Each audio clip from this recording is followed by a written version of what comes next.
আর দেখুন আমাদের কংগ্রেস দলের যুবনেতা উনি ফেসবুকে লাইভে এসে ওনার মতামত ব্যক্ত করেছেন, রাজনৈতিকভাবে উনি ওনার বক্তব্য তুলে ধরেছেন।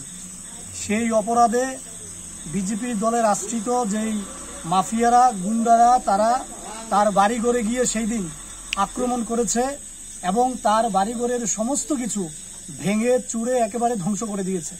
পাশাপাশি আমরা সেই দিন লক্ষ্য করেছি শাহজাহানের বৃদ্ধ বাবাকে তারা মারধর করেছে, বৃদ্ধ মাকে মারধর করেছে, বাড়িঘরের মানুষের উপর আক্রমণ করেছে।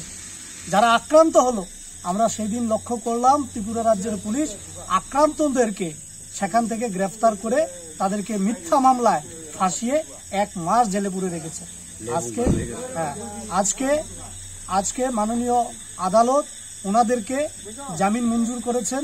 আমরা সেইখান থেকে একটা বার্তা দিতে চাই যে যত চেষ্টা করেই আমাদের কংগ্রেস দলের নেতাকর্মীদের পরিবারের উপর আক্রমণ করে যা খুশি করুক, আমাদের যে লড়াই বিজেপির বিরুদ্ধে জারি থাকবে।